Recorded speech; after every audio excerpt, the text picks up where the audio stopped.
Apocalipse, capítulo 2, versículo de número 1, diz assim o texto sagrado: Ao anjo da igreja em Éfeso escreve: Estas coisas diz aquele que conserva na mão direita as 7 estrelas e que anda no meio dos 7 candeeiros de ouro.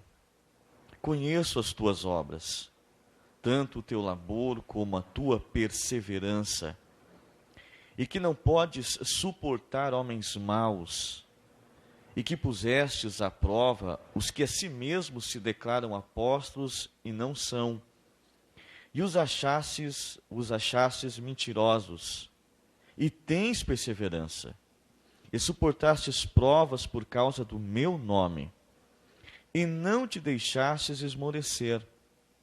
Tenho, porém, contra ti, que abandonaste o teu primeiro amor. Lembra-te, pois, de onde caíste, arrepende-te, e volta à prática das primeiras obras.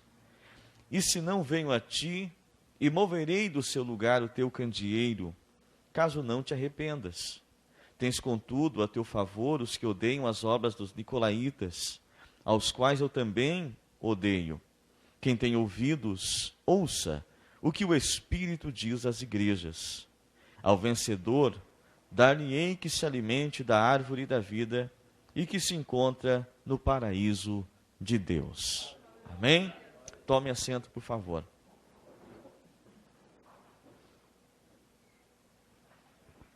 O livro do Apocalipse é também chamado de o livro da revelação. A própria palavra Apocalipse significa, no original, revelação.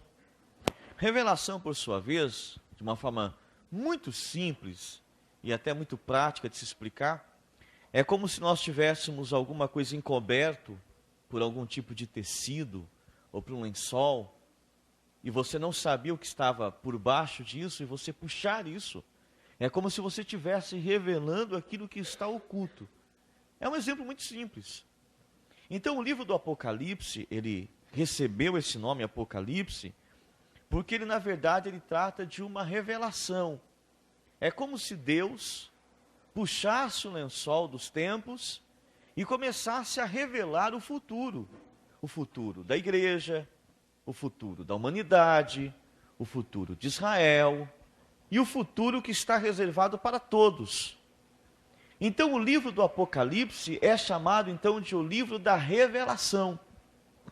E é bom nós considerarmos que o livro do Apocalipse foi escrito por João, o chamado discípulo amado, o que fazia parte entre os discípulos daquele ciclo mais próximo e íntimo do próprio Senhor Jesus.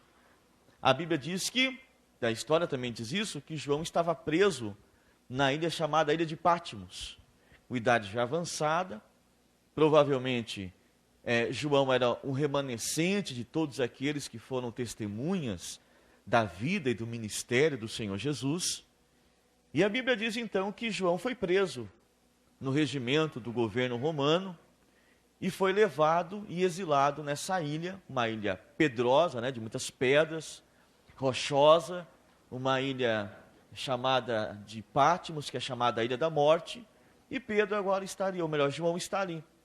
E é interessante que eu poderia até fazer uma conjectura, que quem sabe João estava sentado à margem do mar, e olhando então, quem sabe as ondas vinham e banhavam, e quem sabe se chocavam com as pedras, e ele começava a se perguntar consigo mesmo: olha, por que eu fiquei, Por que todos foram, mas eu permaneci? Poderia até se questionar, Eu já tenho idade suficiente e já prestei serviço suficiente para o reino de Deus, e quem sabe Jesus poderia já ter me levado. E às vezes, quem sabe, esse é o pensamento de muitas pessoas. Às vezes as pessoas ficam assim: meu Deus, olha a minha idade, olha o meu tempo. Eu acho que eu já não tenho mais o que fazer, eu já não tenho mais saúde, já não tenho mais disponibilidade, eu já não tenho mais aquele vigor para poder entregar a minha vida e prestar um serviço para o reino de Deus. Mas João estava ali por causa de um propósito específico da parte de Deus.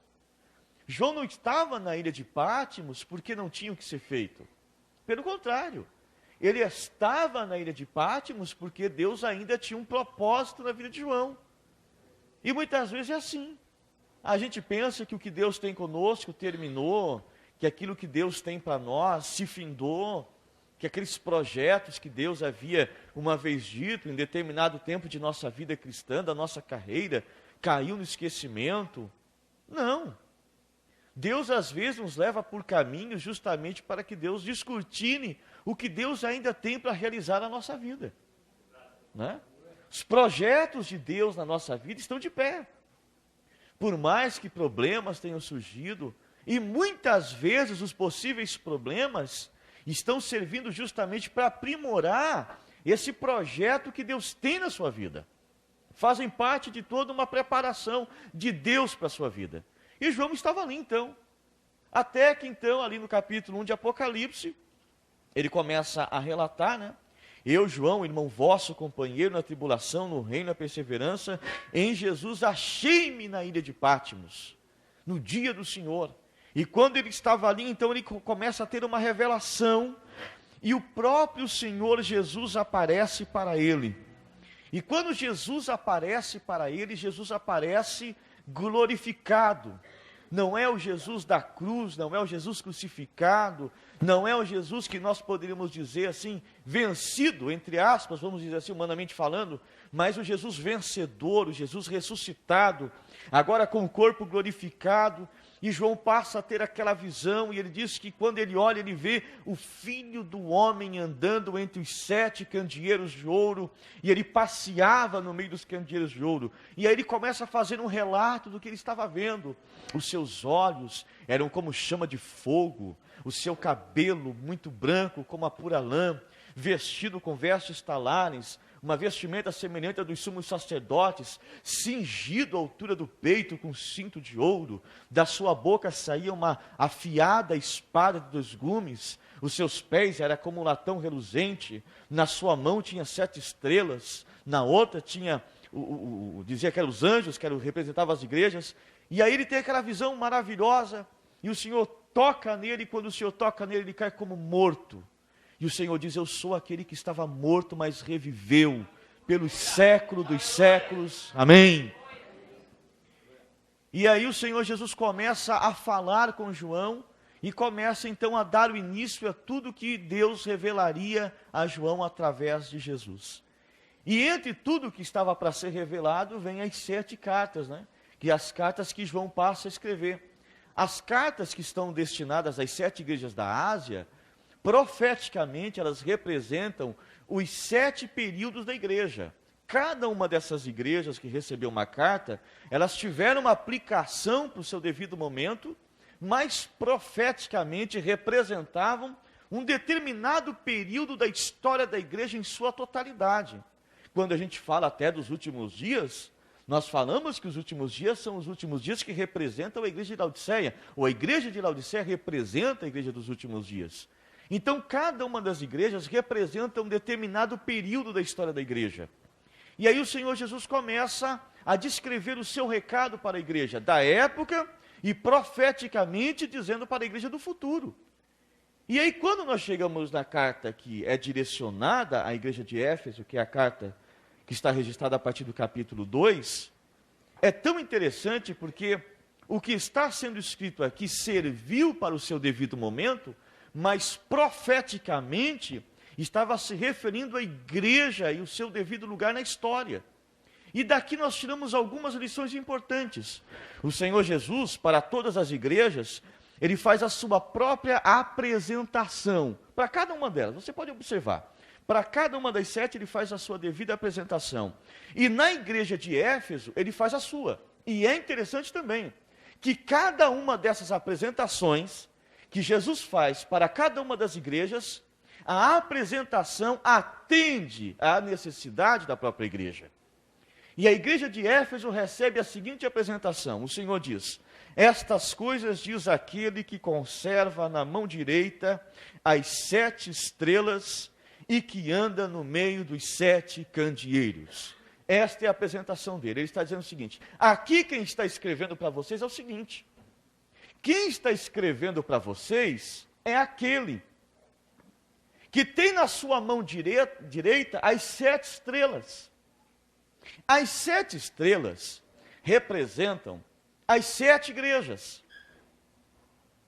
Veja bem, representam os 7 anjos, na verdade, da igreja, as 7 estrelas. Ele está dizendo, aqui quem escreve é aquele que possui na sua mão as 7 estrelas. Quando ele diz isso, ele está falando o seguinte, o anjo da igreja está na minha mão. É minha responsabilidade.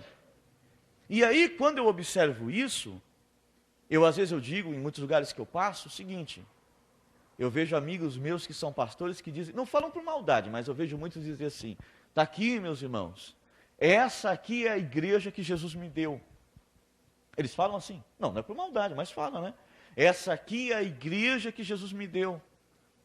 Só que Jesus não dá igreja para ninguém. O que Jesus faz é dar o pastor para a igreja. Jesus não dá igreja para pastor, Jesus dá o pastor para a igreja. Porque pastor vem e vai. A igreja permanece. E a igreja é assim. Então a igreja não é minha, a igreja não é sua, a igreja não é nossa. A igreja é dele. Ele é o dono da igreja. E o anjo da igreja está na mão dele. É responsabilidade dele. E a responsabilidade da igreja é cuidar do seu pastor. É orar pelo seu pastor. É conservar e lutar pela idoneidade e integridade do seu pastor. E digo mais, nesses 16 anos e 14 pregando, quase 15, a igreja que não cuida do seu pastor não prospera, não cresce, não vai para frente. Quando Jesus olha para Jerusalém, Jesus faz a seguinte declaração: Jerusalém, Jerusalém, Jerusalém, que mata, olha só, os profetas que a ti são enviados. Quantas vezes eu quis ajuntar vocês como a galinha ajunta os seus pintainhos. Mas Jerusalém era famosa pelo fato de matar todos aqueles que a ela eram enviados. E era através dos seus santos profetas que Deus estava, na verdade, transmitindo o recado ao seu povo. A Bíblia diz, crede nos seus profetas e prosperareis. A Bíblia diz isso. Não havendo profecias, o povo se corrompe. O papel da igreja é cuidar do seu pastor, é amar o seu pastor, é orar pela vida, felicidade e prosperidade do seu pastor. Porque o seu pastor está nas mãos do Senhor Jesus. É que ele está dizendo aqui. Estas coisas diz aquele que conserva na mão direita as 7 estrelas. E diz mais. E é aquele que anda no meio dos 7 candeeiros de ouro. E aí quando ele diz o seguinte, quando ele diz que é ele que anda no meio dos candeeiros de ouro, ele está dizendo o seguinte, é ele que anda no meio da igreja. Porque quando João viu Jesus glorificado, andando entre os 7 castiçais, para algumas traduções, candelabros ou candeeiros, mas quando ele vê Jesus andando entre os 7 candeeiros de ouro, ele diz que os candeeiros representam a igreja. Então, o recado que Jesus está deixando ao longo dos séculos é o seguinte, é que ele estaria sempre no meio da sua igreja. Antes de ser recebido aos céus, ele disse, eu estarei convosco, todos os dias. Não são alguns dias, não são algumas vezes, não são algumas semanas, não são somente nos domingos. Eu estarei convosco todos os dias, até a consumação dos séculos, ou final dos tempos, independente do problema, independente da luta, independente das crises, independente das perseguições, independente das calúnias, independente das pedras, eu estarei convosco todos os dias, até a consumação dos séculos, porque ele está dizendo que está passeando no meio dos 7 candeeiros de ouro. Jesus está na igreja, presente na vida da igreja, observando a sua igreja, gerenciando a sua igreja, cuidando da sua igreja. Jesus está na igreja. O pastor pode faltar, o pregador pode não vir. Alguns obreiros podem não estar presentes. Alguns irmãos podem não ter conseguido chegar ao culto. Mas Jesus está presente na vida da igreja. E se Jesus está presente na vida, nas nossas reuniões, como a Bíblia mesmo diz, que quando 2 ou 3 estiverem reunidos no seu nome, ali ele vai estar presente, a bênção é certa. Se crermos, a cura é certa. Se acreditarmos, a bênção é certa. Se nós abrirmos o nosso coração, ouviremos a sua voz, porque a sua voz é certa. Quem tem ouvidos para ouvir, ouça o que o Espírito diz às igrejas.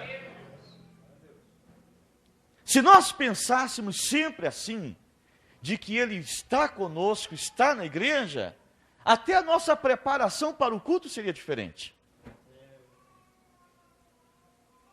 A nossa visão ao entrar na igreja seria diferente.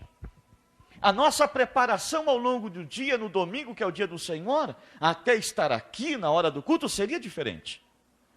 Nós viríamos para a igreja com um coração diferente, nos preparando para uma reunião, porque nós estávamos convictos de que o Senhor estaria conosco.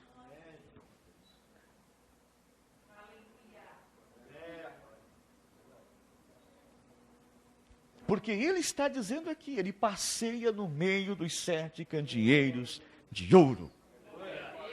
Então ele está aqui. Eu não estou dizendo que daqui a pouco ele vai passar por aqui. O que eu quero dizer é que ele está aqui. Viu? E o que você veio buscar da parte dele hoje, ele pode te entregar. E se você abrir o seu coração nessa reunião de hoje, ele pode te tocar. E essa enfermidade que te incomoda pode desaparecer. E a porta que você precisa que seja aberta, ele pode abrir esta porta hoje. E o que você precisa ser resolvido na sua casa, Jesus pode resolver hoje, porque Ele está aqui. Ele está no meio dos 7 candeeiros de ouro. E então ele diz, estas coisas diz aquele que conserva na mão direita as 7 estrelas e que anda no meio dos 7 candeeiros de ouro. Aí, a partir do versículo 2, é interessante que o Senhor Jesus, depois de fazer a sua apresentação, o Senhor Jesus começa, então, a apresentar os dados, as estatísticas, as características da igreja. E ele começa a dizer o seguinte, a partir do versículo de número 2. Primeiro, eu conheço as tuas obras. Se ele está aqui, e não está só no culto, ele está onde estamos, ele está onde nós nos reunimos, e se ele está presente no nosso dia a dia, ele conhece as nossas obras. Ele conhece os nossos caminhos. Ele conhece o nosso dia a dia. Ele conhece a nossa estrutura. Ele conhece as nossas fortalezas, mas Ele conhece as nossas fraquezas. Ele conhece as nossas limitações. Ele conhece os nossos medos, as nossas fobias, os nossos temores, os momentos em que a nossa alma se perturba e se incomoda dentro de nós. Ele conhece as nossas preocupações. Ele sabe o que tira o nosso sono. Ele sabe o que nos traz cansaço espiritual. Ele sabe o nosso hoje. Ele conhece o nosso amanhã. E está na sua palma das mãos o nosso futuro. Ele está dizendo muito claro, não tem mistério. Eu conheço as tuas obras. Aleluia! Maravilha de Deus! Deus sabe tudo. Conhece tudo. Até quando erramos, quando a gente peca, quando a gente faz o que não é para fazer, quando a gente acerta, Ele está olhando, quando a gente erra, Ele também está olhando. Ele conhece a nossa vida de forma integral, irmãos. Com Deus não tem mistério. Com Deus não tem engano. Um dos grandes escritores sobre avivamento é um evangelista norte-americano chamado Leonard. Ele escreveu um livro pequenininho, não sei se vocês têm esse livro, já leram? O nome do livro é Por que Tarda o Pleno Avivamento? Conhece esse livro? Leonard Ravenhill, isso mesmo. E aí ele escreve uma das frases, porque eu gosto muito das frases que ele coloca. E uma das frases ele diz assim, uma coisa é eu olhar para mim no espelho e eu pensar que eu sou alguma coisa. Né? Uma coisa é o pastor Toninho, o Bruno olhar para mim e achar que eu sou alguma coisa.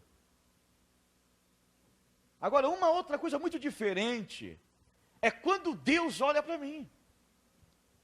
Porque quando Deus olha para mim, não tem máscaras. Não tem fantasias. Quando Deus olha para mim, Deus sabe quem eu sou. Não aquilo que eu penso que eu sou. Não aquilo que você pensa que eu sou. Deus sabe quem eu sou. Atrás da gravata. Atrás do meu ministério, Deus sabe quem eu sou. Meu medo, minhas limitações, as minhas fraquezas, os meus temores. Deus sabe quem eu sou. Eu olho para você. Eu posso ser preconceituoso. Eu posso achar que você é.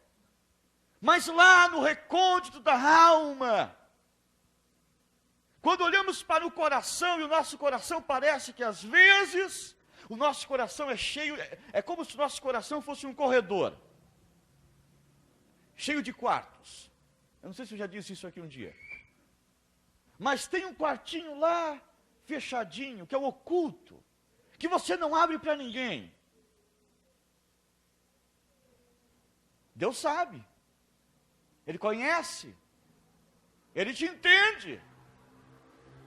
Ele está dizendo, eu estou com vocês todos os dias, e é por isso que eu conheço as tuas obras. Eu conheço as tuas obras. Eu sei quem tu és. Numa linguagem coloquial, é como se ele dissesse assim, eu te conheço.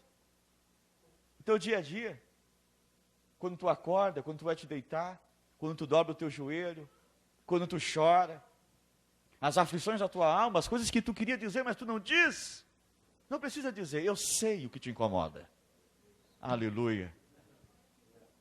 Eu sei o que te incomoda. O que te incomoda? Deus sabe o que te incomoda. Deus sabe o que te preocupa. Sabe por quê? Porque eu conheço as tuas obras.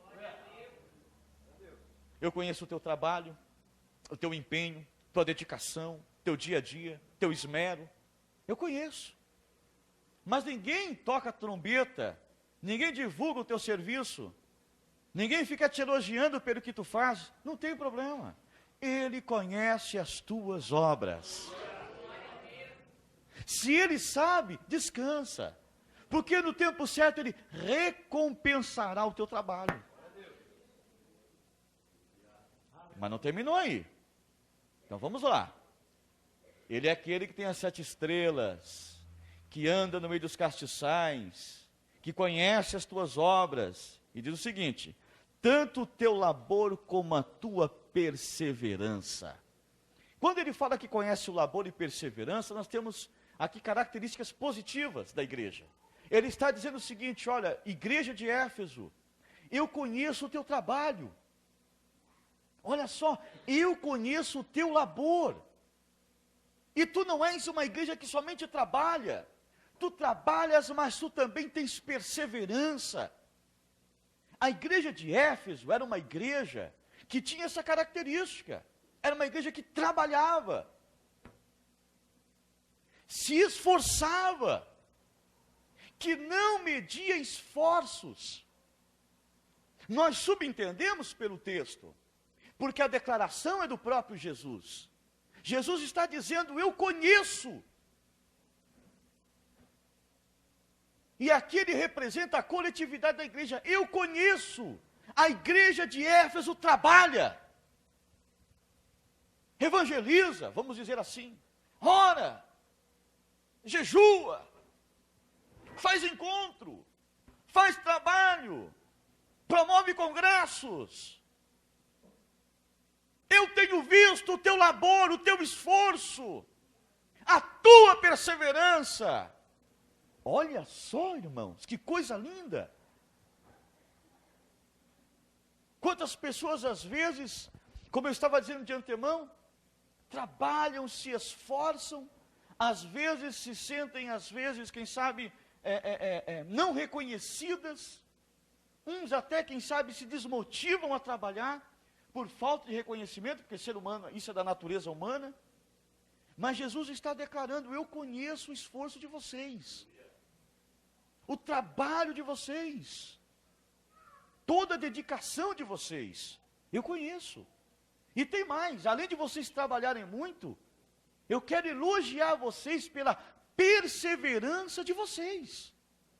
E olha, a característica da perseverança não é de todos. Viu? Não é de todos. Se você der uma olhadinha agora de 360 graus, não considerando aqueles que não estão presentes por motivos óbvios ou justificáveis, mas quantos que estavam efetivamente conosco, que hoje não estão mais? Que estão no mundo, que se desviaram, que fracassaram. E vou dizer mais, o céu é justamente daqueles que perseveram. Viu? Às vezes eu fico pensando, como eu estava dizendo, vai fazer 15 anos que eu estou pregando, né? Daqui a pouco faz 15. Mas eu estava pensando, você chega a 31 de dezembro, você faz aquele culto de virada, e você olha assim, aqueles irmãos, 20, 30 anos, olha aqui, ó, vem anos, viram os anos, e às vezes aquele ano não foi um ano bom, né? Mas ele está ali, perseverando, firme, com ou sem dinheiro, com ou sem carro, com ou sem saúde, ora rindo, ora chorando, ora em pé, ora caído, mas é ali, mas ele está ali, mas ele é um vencedor, está perseverando, e a vitória para quem persevera. Então eu conheço o teu labor e a tua perseverança. Vamos à continuação. Olha só. E que não pode suportar homens maus, e que pusestes à prova os que a si mesmos se declaram apóstolos e não são, e os achastes mentirosos. Outra coisa que acontecia na igreja de Éfeso, é que na igreja primitiva, e até hoje ainda é assim, a igreja enfrenta problemas e lutas em duas esferas, internamente e externa. Externamente, a igreja primitiva sofria com as perseguições impostas pelo Estado, pelo Império Romano. Mas internamente, a igreja primitiva sofria os problemas de heresia, de seitas, de gnósticos, de ensinamentos que não eram bíblicos. Então a igreja passava por sérias dificuldades. Quando você estuda mais a Bíblia, você passa a entender por que Paulo escreveu algumas coisas, porque João escreve algumas coisas, porque é um combate ferrenho contra a doutrina gnóstica. Então a igreja passava por problemas internos e externos. E aqui está dizendo que surgiram falsos apóstolos, homens que tinham aparência de piedade, mas que não eram. E a igreja de Éfeso foi feliz, porque soube filtrar, soube, na verdade, trabalhar essa situação, e descobriu aqueles que não são, e colocou eles à prova, e os achou mentirosos, porque era uma igreja que zelava pela doutrina, pela palavra, pelo compromisso com a verdade absoluta e universal. Eu estava dizendo porque já são pelo menos 10 a 11 anos que eu dava escola bíblica dominical. Eu estava dizendo outro dia para os irmãos, não sei se eu já disse aqui, a palavra de Deus nós chamamos de a verdade. Concordam comigo? Isso aqui é a verdade. Agora o diabo é o pai da mentira. Concorda comigo? A Bíblia não diz isso? Só que o diabo não usa mentira. Porque se o diabo usasse a mentira, era muito mais fácil para nós identificarmos a mentira. Apesar do diabo ser o pai da mentira, o diabo não se utiliza da mentira de propriamente dita. O diabo usa a mentira com uma roupagem de verdade. Ele usa uma meia-verdade, mas que no fundo é uma mentira. É o que o diabo faz. Porque se o diabo contar a mentira, nós identificamos a mentira, está explícito. Então o diabo, ele bota uma mentira com uma roupagem de verdade. É o que ele faz. Mas como nós vamos então descobrir o que é verdade num mundo de mentiras? Eu vou dar um exemplo. Eu morei 1 ano nos Estados Unidos. E eu visitei um bairro, não vamos dizer assim, nos Estados Unidos, chamado de Chinatown, que é uma região só de chineses. Então, pensa em coisas falsificadas, tem lá, que vem da China. Tudo. E qual é os relógios mais caros do mundo? A gente sabe que é o Rolex. Se você pegar um Rolex em Chinatown, um Rolex, e colocar um Rolex original do lado do que você compra em Chinatown, você vai ver que os dois são iguais. Ou são muito parecidos. Você não identifica erros. Você sabe como é que você vai descobrir a diferença do falso para o verdadeiro? Somente se você abrir o relógio. E você vai identificar, através de alguns componentes, de que aquele Rolex não é original. Mas você só vai saber que aquele não é original se você conhecer o verdadeiro. Porque quando você conhece o relógio verdadeiro original, e você pega o falso na mão, você vai ver, opa, isso aqui é falso. Por que é falso? Porque eu conheço o verdadeiro. Viu? Sabe o que está acontecendo hoje? Nós estamos engolindo muita mentira. Sabe por quê? Porque nós não conhecemos o verdadeiro. Tem jeito de verdadeiro, tem aparência de verdadeiro, tem até algumas características do verdadeiro.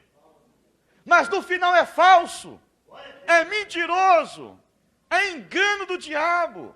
Agora, se você não quiser ser enganado, leia a Bíblia, ame a Bíblia, medite a Bíblia, estude a Bíblia, invista no conhecimento da Bíblia, porque quando você entender a Bíblia, você vai ver o falso de longe.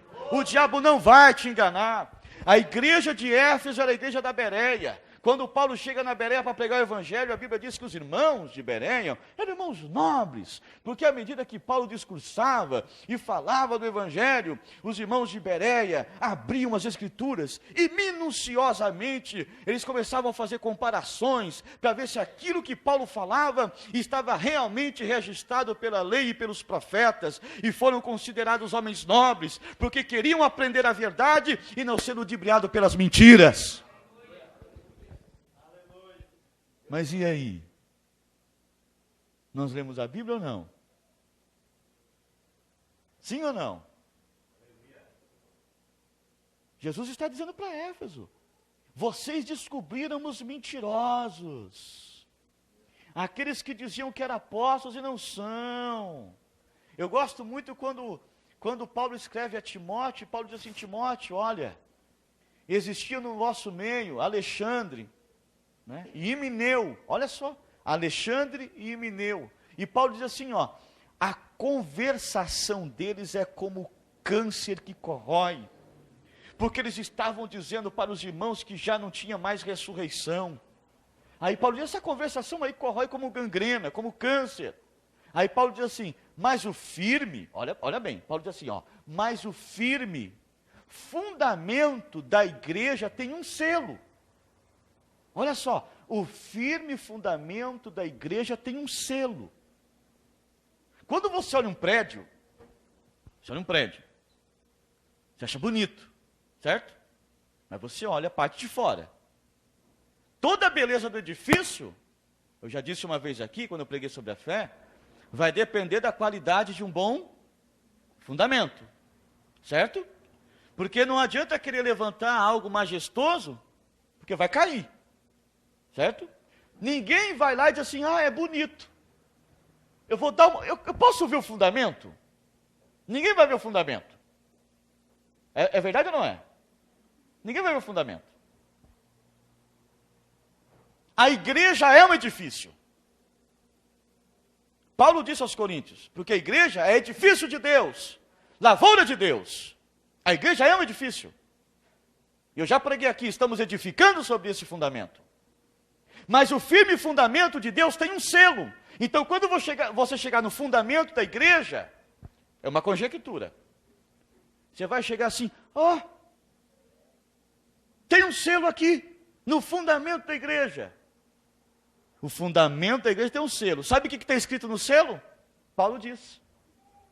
Diga comigo, o Senhor conhece aqueles que lhe pertencem. Entendeu o mistério? Sabe por que a igreja não morre? Sabe por que a igreja não cai com os mentirosos?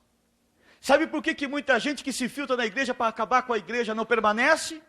Primeiro porque o Salmo 1 já diz, o que usa de engano não permanece. E sabe por que não permanece? Porque lá no fundamento desta igreja tem um selo marcado. O Senhor conhece aqueles que lhe pertencem. Deus sabe quem é dele e quem não é. E na continuação do contexto, para provar o que eu estou falando, Paulo diz, numa grande casa, temos vasos de barro, ou vasos de honra e vasos de desonra. Então Deus sabe. Deus sabe quem usa de verdade e quem usa de mentira. Deus sabe. Olha aqui para mim. Deus conhece tudo. E quem usa de engano, eu não sei por que eu estou falando isso. Gente, eu estou pregando aqui, não tem nem esboço. Eu não sei nem por que eu estou pregando isso. Porque não estava nem premeditado eu dizer isso.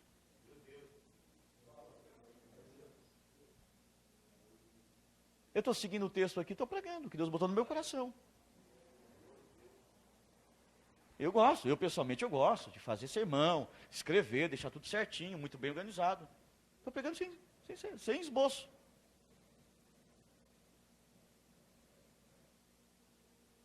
Mas Deus conhece quem é quem. Deus sabe quem é quem. Viu? Então ninguém vai usar de engano. Usa. Mas tem prazo de validade. Não tem vida útil. Não vai longe. Mandagassuri manahá.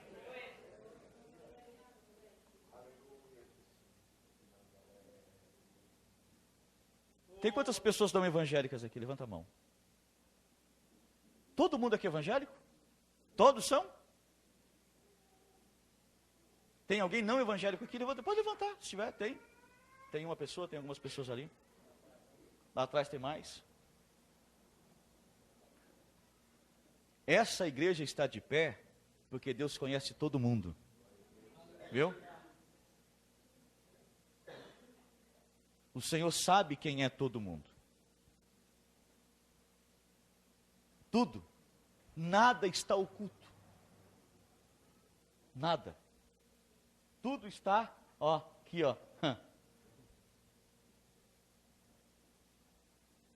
Deus trata. Deus é paciente, Deus dá tempo.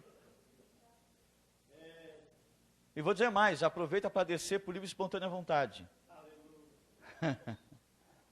Porque se não descer por livre e espontânea vontade, desce não querendo. Aleluia. Né? O pastor disse isso para mim, meu amigo. Eu disse, meu filho, no reino de Deus é assim, aproveita para descer, viu? Por livre e espontânea vontade, bem bonitinho.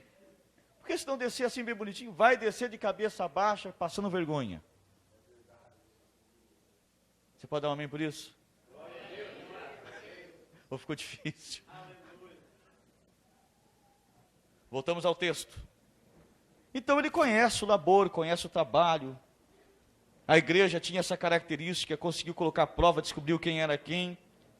Versículo de número 3, olha só. E tens perseverança de novo, e suportastes prova por causa do meu nome, não te deixastes esmorecer. Oh meu Deus, olha só. Outra qualidade da igreja. Irmãos, nós só estamos falando de qualidade. Jesus identificou outra qualidade. Olha, igreja, vocês são uma bênção. Jesus está dizendo isso nas entrelinhas. Sabe por quê? Porque apesar de tanta luta, de tanta prova, de tanta dificuldade, de tanto trabalho, apesar de tudo, vocês não me abandonaram. Olha só. E diz mais aqui o texto, né? Vocês suportaram provas por causa do meu nome. E não se deixaram esmorecer. Olha só. E aí a gente aprende uma coisa com prática de vida. Luta. Olha aqui, ó, luta, meus irmãos. Luta é combo da vida do crente. Porque quando você aceita Jesus, a luta vem junto. Viu? É um combo, né? A gente fala assim, é um combo, né? É o pacote já. Então não pensa que a vida cristã é uma vida de mil maravilhas, que você está numa redoma intocável. Não, senhor. A vida cristã tem essas particularidades. E principalmente quando Deus tem plano na vida de alguém. Deus prova e prova mesmo. Para aperfeiçoar, para poder preparar, para poder dar experiências para a vida da pessoa. E a igreja de Éfeso aqui passou prova, gente. Foi perseguida. Passou provas pelo lado de fora e pelo lado de dentro. Nós podemos subentender aqui que essa igreja quase se dividiu. Quase que a igreja afundou. Olha quanta luta que essa igreja passou. Quanta dificuldade que essa igreja viveu. Mas a igreja está recebendo do próprio Senhor Jesus o seguinte, olha, eu estou vendo que vocês passaram provas por causa do meu nome, mas vocês estão firmes, não se esmoreceram. Que coisa, né? Olha que coisa, viu? Eu sei que a igreja passa por dificuldades, viu, irmão? Mas chega o tempo de chorar, tem o tempo de chorar, mas tem o tempo de rir, tem o tempo de cantar, tem um tempo de prosperidade, de Deus abrir as portas, viu? O senhor está pregando ou não está pregando? O senhor não está semeando? O senhor não está aqui gerenciando, pastoreando o povo? Tem luta ou não tem? Tem prova ou não tem? Tem lágrima? Tem. Só que o tempo de cantar vai chegar. O tempo de colher o fruto vai chegar. O tempo da cega vai chegar. É assim. Viu? É assim. Então até aqui, nós só escutamos o quê? Elogios. Olha só. O senhor concorda comigo? Né? Olha, está acompanhando a leitura? Está acompanhando? Então até aqui nós só temos elogios. Vamos recapitular? Hoje eu estou pregando mais diferente. Vamos recapitular. Né? Jesus está dizendo o seguinte, olha, eu sou aquele, olha a apresentação, eu sou aquele que eu tenho na minha mão as 7 estrelas. Eu sou aquele que eu ando no meio dos candeeiros. Eu sou aquele que eu estou no meio de vocês todos os dias. E porque eu conheço, ou porque eu ando com vocês todos os dias, eu conheço a obra de vocês, a perseverança de vocês, as lutas internas que vocês passaram, as provas que vocês passaram, aqueles que entraram no meio de vocês para usar de engano, mas vocês ficaram firmes, vocês identificaram as mentiras, vocês estão de pé.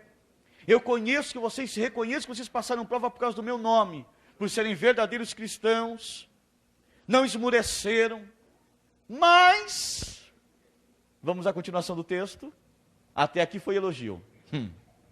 Mas, versículo 4, olha aqui para mim, Olha aqui para mim. Olha aqui para mim. Mas eu tenho uma coisinha contra ti.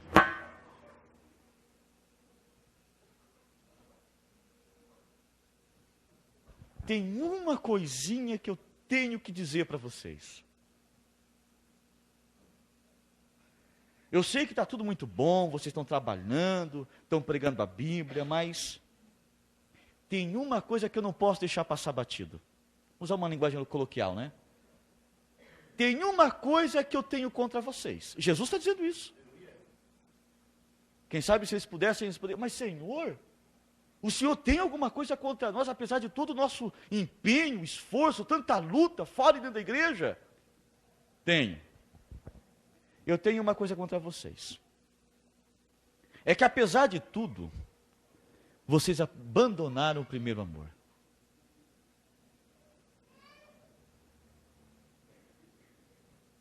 E aí, irmãos, eu vou confessar para vocês o que Deus botou no meu coração. Nós corremos um risco muito grande. Olha aqui para mim.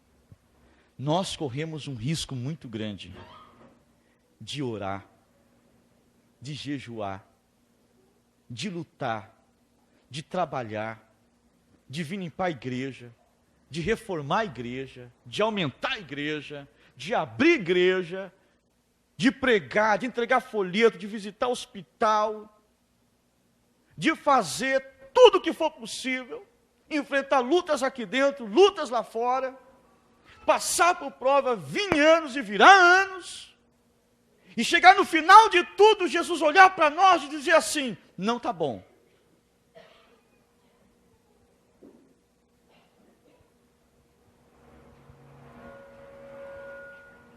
E não estou inventando história não, é a Bíblia que está dizendo. Nós corremos o risco de Jesus olhar para nós e dizer assim, está faltando alguma coisa. Vocês fizeram de tudo. Só que faltou o ingrediente primordial. Faltou amor naquilo que se faz. Se faltar o amor para temperar,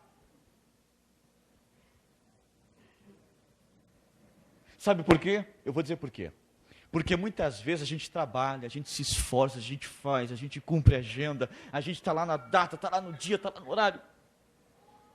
Mas muitas vezes, olha aqui, ó, nós fizemos por obrigação, nós fizemos por constrangimento, nós fizemos porque é conveniente, e é conveniente porque atende não os interesses do reino, os nossos interesses, porque nos dá status,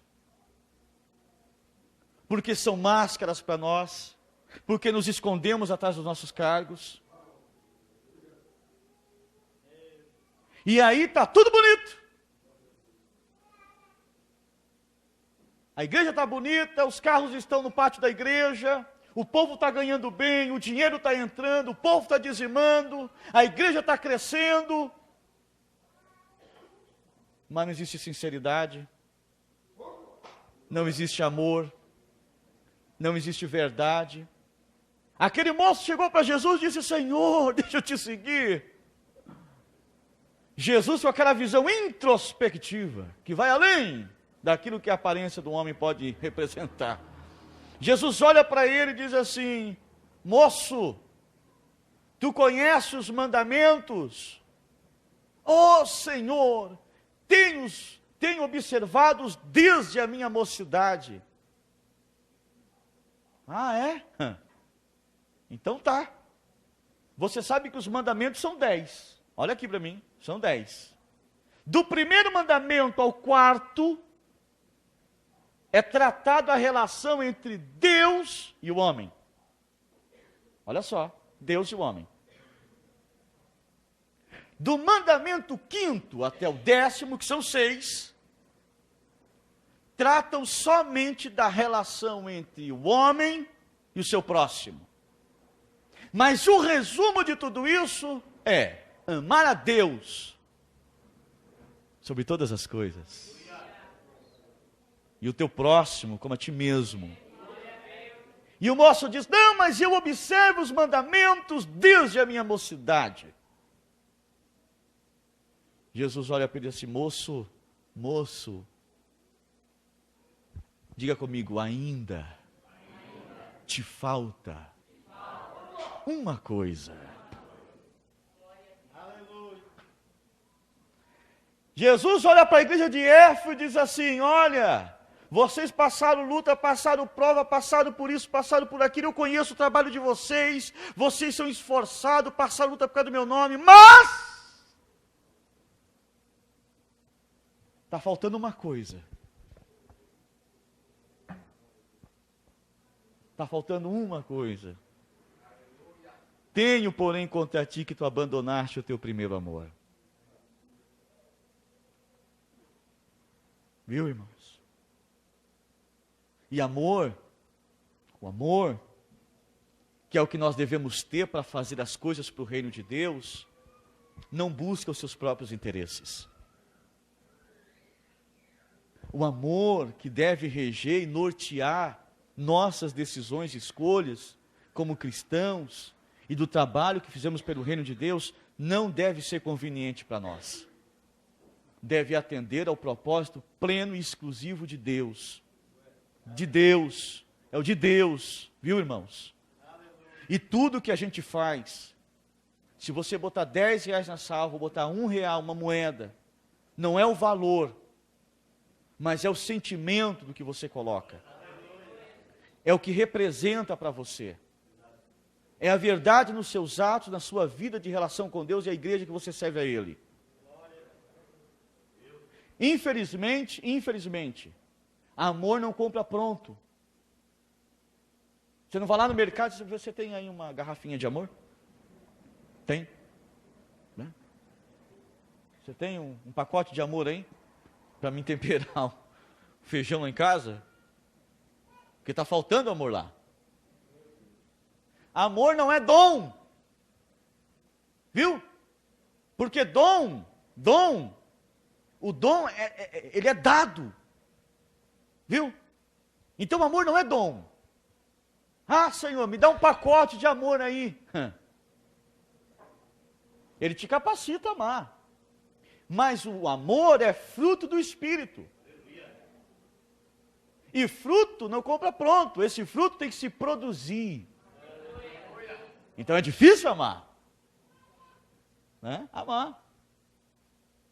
Sabe o que está acontecendo hoje? Por que nós estamos frios? Estamos perdendo o amor. E a Bíblia diz isso.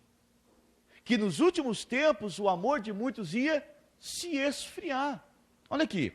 Se a minha relação de amor com Deus esfriou,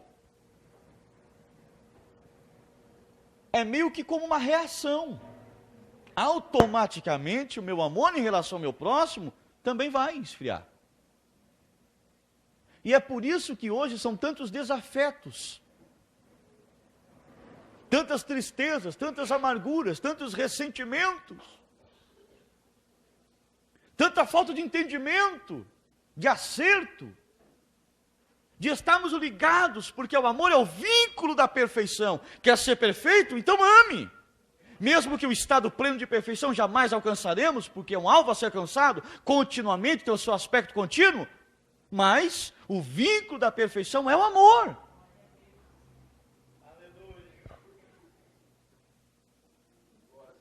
E não seremos medidos de outra forma. Nunca se esqueça disso. Amar quem te ama, Jesus disse amar quem te ama, meu Deus, até os pecadores fazem isso. Jesus disse. Agora, Jesus nos deu responsabilidades. Ama o teu inimigo. Ama o teu inimigo. Porque amar os seus amigos, até os gentios fazem isso, os pecadores fazem igual. Agora, ame os teus inimigos. Ame. 12:9 de Romanos, que o amor seja sem hipocrisia. No mesmo capítulo 12 o texto diz, não pague o mal com o mal, pague o mal com o bem. Se tu fizeres isso, amontoará sobre a tua cabeça brasas vivas. O amor é a virtude excelente. que durará para sempre. Capítulo 13 de 1 Coríntios, havendo línguas, cessarão.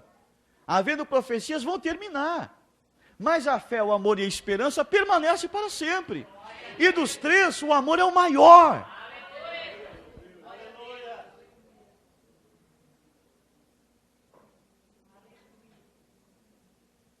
Vocês estão entendendo aqui o que Deus está falando para nós aqui, irmão? Temos trabalho, temos contribuição, temos dízimo, temos oferta, temos igreja, temos carro, temos trabalho, temos estratégia de trabalho para a igreja, passamos luta, nos esforçamos, e mesmo assim corremos o risco de Jesus olhar para mim e dizer: rapaz, tu pregou 16 anos, 20 anos, 30 anos, cuidaste de igreja, mas está faltando ainda. Não fizestes com amor. Fizeste porque te era conveniente fazer. Sabe como é que eu gosto de pregar? Eu gosto de pregar e fazer você pensar. Refletir. E na continuação do texto diz assim, ó. Versículo 5. Agora, isso aqui é difícil, né? Lembra-te. Olha aqui, ó. Lembra-te de onde tu caístes. Lembra-te de onde tu caístes. Arrepende-te e volta à prática das primeiras obras. E eu me lembro do filho pródigo, né? Porque eu acho que é o texto da Bíblia que mais se enquadra perfeitamente ao que está aqui. O filho pródigo sai da casa do pai dele, porque provavelmente o amor estava comprometido. Desiludido, vai para o mundo, você sabe a história, gasta os seus haveres, não restando mais nada. Agora está lá comendo com os porcos, fome. Aí a Bíblia diz lá em Lucas capítulo 15 que ele se lembra. Olha aqui, ó, lembra. Olha aqui, ele se lembra. Lhe vem à memória, lembra. Bah, linguagem bem coloquial, bah, lá na casa do meu pai, olha só, lá na casa do meu pai, tem alimento de fartura, até os jornaleiros têm alimento, e eu aqui padeço de fome, olha só. Ele estava lembrando de onde ele caiu, viu? Ele estava se lembrando de onde ele caiu, e ele se arrependeu.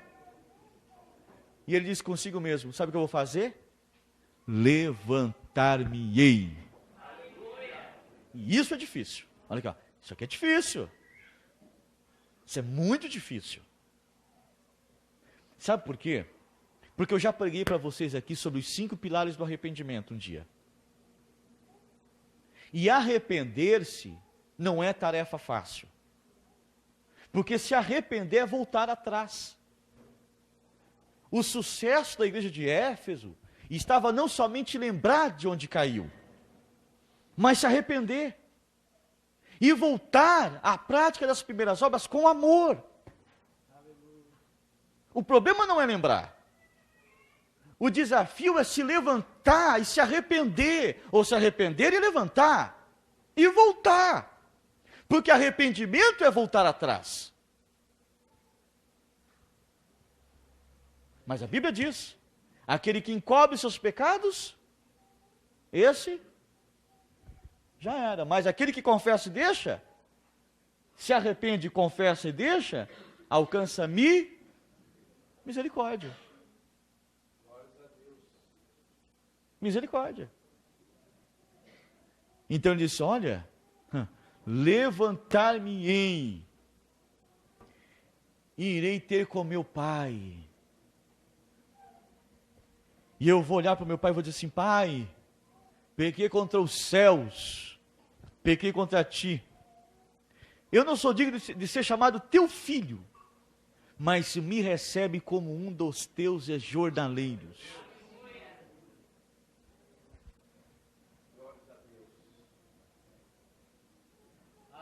Amém? Fique de pé comigo.